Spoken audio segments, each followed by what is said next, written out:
April 13, 2026, the Strait of Hormuz, the 21-mile-wide choke point through which 20% of the world's oil supply flows every single day, was locked down by an act of American military will unlike anything seen since the blockades of World War II. President Donald Trump had made his move.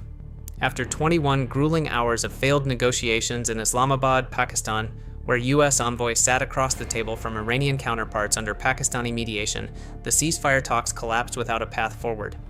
The truce brokered just 2 weeks after the February 28 joint U.S.-Israeli strikes that killed Supreme Leader Ali Khamenei was now hanging by a thread thinner than a sonar wire in the deep ocean. At 1400 UTC, U.S. Central Command's enforcement order went live.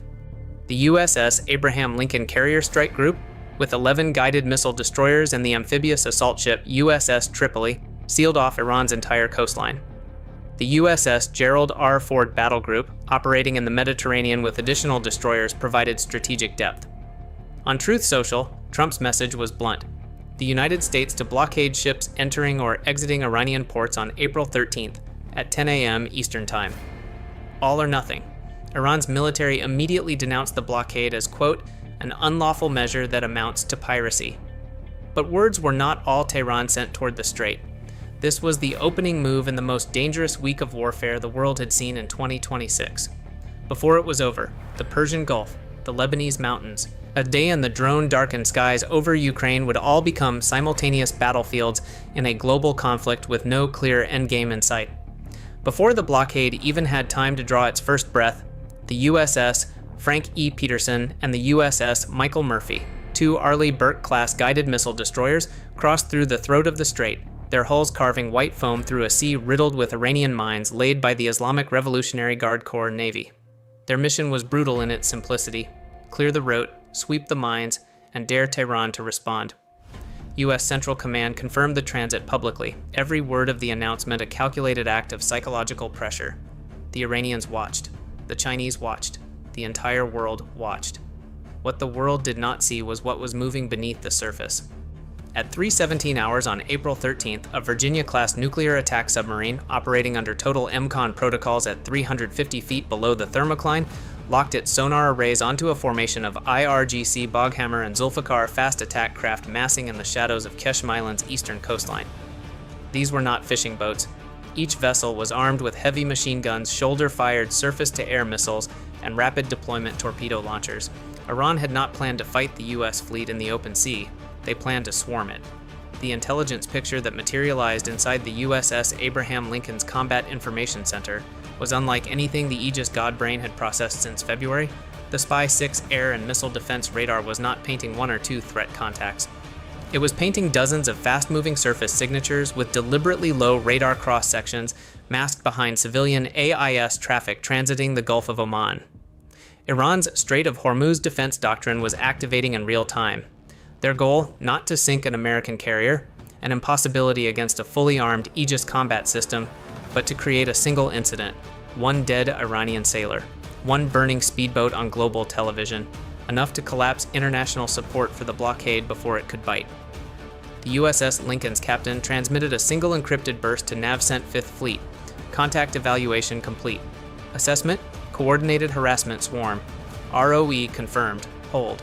At 0642 hours, the first Zulfikar broke from the formation and accelerated to 65 knots on a direct intercept course with the USS Michael Murphy.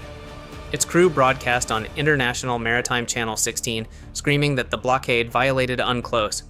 The Murphy activated its long-range acoustic device and high-pressure water cannons. The speedboat veered off. It was a feint. Simultaneously, a tactic pulled directly from Iran's IRGC naval playbook, 11 additional fast attack boats split into 3 hunter groups. Group 1 powered into the GPS jamming shadow of Qeshm's eastern cliff face. Group 2 swept a wide arc north, probing for the blind spot behind the Arleigh Burke escorts. Group 3 held position, waiting for the electronic warfare envelope to open. At 7:15 hours, 4 C-704 anti-ship missiles, Iranian upgraded variants with active radar seekers and sea-skimming profiles, ignited their boosters and went supersonic at 3 meters above the wave tops. Radar horizon exploitation, maximum. The entire western escort ring had less than 28 seconds of reaction time. Vampire, Vampire, Vampire. 4 contacts, bearing 047, closing at Mach 0.85, CEC engaged. The Cooperative Engagement Capability Network, linking every Aegis warship in the strike group into one networked fire control brain, responded with cold mechanical certainty. The USS Bunker Hill fired 2 SM-2 Block 3C missiles within 1.4 seconds of track classification. The USS Lake Champlain ripple-fired 2 SM-6 with dual-mode seekers for terminal engagement below the radar horizon. 3 of the 4 C-704s were shredded at altitude. The fourth, its seeker blinded by AN/SLQ-32C jamming pod simultaneously flooding its guidance frequency, pitched up and impacted the water 400 meters short of the USS Murphy's starboard side. The Iranian first wave had failed, but the battle was not over. A flash message arrived from Navicent, 2nd Iranian Missile Battery activating Bandar Abbas Coastal Defense Sector. 12 Noor anti-ship missiles, Iran's most capable sea skimmer derived from Chinese C-802 technology, were being elevated on mobile TEL launchers along the rocky Hormuz coastline. 12 missiles, against a fleet that had already expended a significant portion of its forward interceptor loadout. This was the saturation calculus Iran had been building toward since February 28th. Exhaust the Aegis interceptors, create a window, insert the fast boats, force a collision, turn the strait into a graveyard. FA-18F, Super Hornets of VFA-41 were already cycling on the Lincoln's catapults. 4 aircraft launched within 90 seconds. Arcing southeast at Mach 1.4 with AGM-158C long-range anti-ship missiles underwing. EA-18G Growlers of VAQ-133 followed, their ALQ-99 jamming pods radiating across C-band and X-band frequencies used by Iran's Noor guidance systems. At 7:58 hours, the Growlers activated maximum power barrage jamming. On every Iranian fire control screen within 85 kilometers, the tactical picture dissolved into white noise. 12 Noor missiles, already pre-targeted, launched regardless, but their terminal seekers flew blind into an electronic blizzard. 4 tumbled into the sea on their own. 6 were decoyed by AN/SLQ-25A Nixie countermeasure emitters, digital ghosts radiating radar signatures larger and hotter than the Lincoln itself. The remaining 2 were shredded by the Lincoln's phalanx CIWS at terminal range, 4,500 rounds per minute, the both warheads disintegrating 150 meters from the hull. Damage to the strike group, 0. The Strait of Hormuz went silent, but 1,800 miles to the north, the silence ended in a very different way. Do you believe the US naval blockade will hold, or has Iran already found its exploitable gap? Tell us in the comments.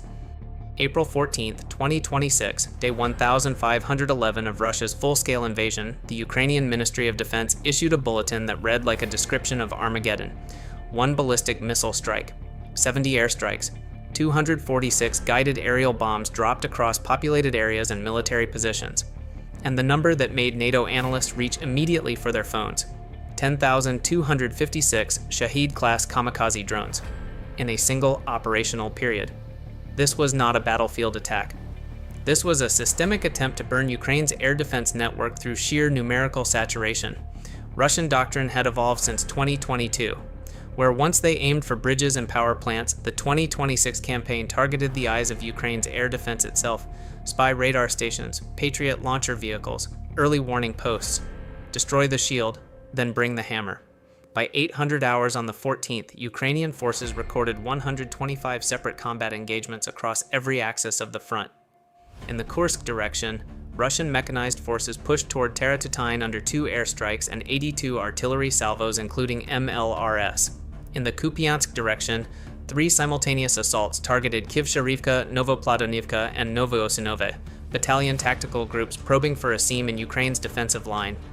Earlier, on April 13th, the Easter truce between Russian and Ukrainian forces had officially ended. Both sides had attacked each other with hundreds of drones overnight as the brief pause collapsed. By April 14th, Russia had resumed its full-spectrum offensive, and drone footage confirmed Russian forces storming Novodmitrivka and improving positions around the village of Ryazna in the Krasnopolia area. In the Zaporizhia region on the night of April 14th to 15th, Russian ballistic missiles ignited fires that cast orange light across the entire city skyline.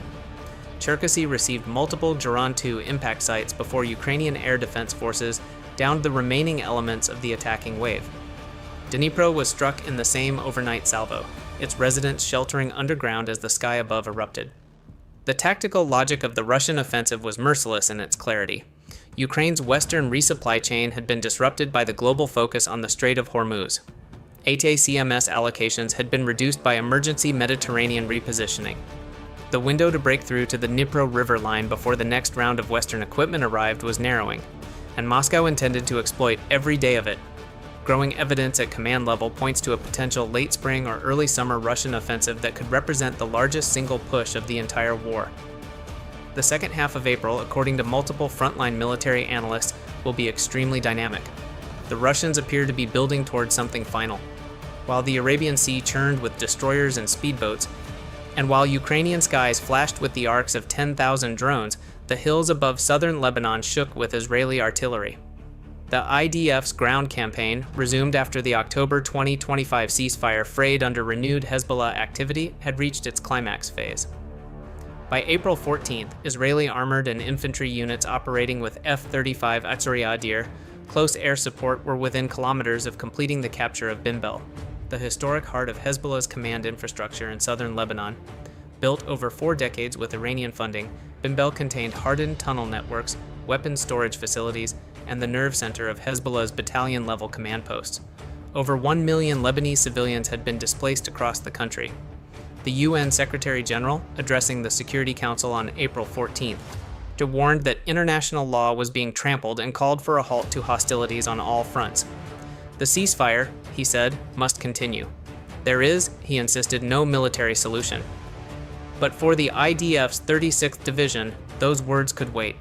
Binbel was the objective. On April 10, 2026, in an RSF-held town in North Darfur State, Sudan's armed forces conducted a drone strike on a wedding celebration. At least 40 people were killed. Dozens more homes were burned to the ground. No aircraft carriers repositioned. No emergency UN sessions convened.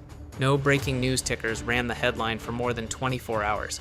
This is the nature of the war in Sudan, the world's largest humanitarian crisis, a conflict that has displaced over 12 million people, left 24.6 million facing acute hunger.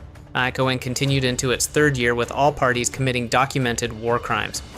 The SAF and RSF prosecute a war of mutual annihilation with drone strikes, artillery, and infantry assault. Aid has been decimated by the withdrawal of US, UK, and German international funding.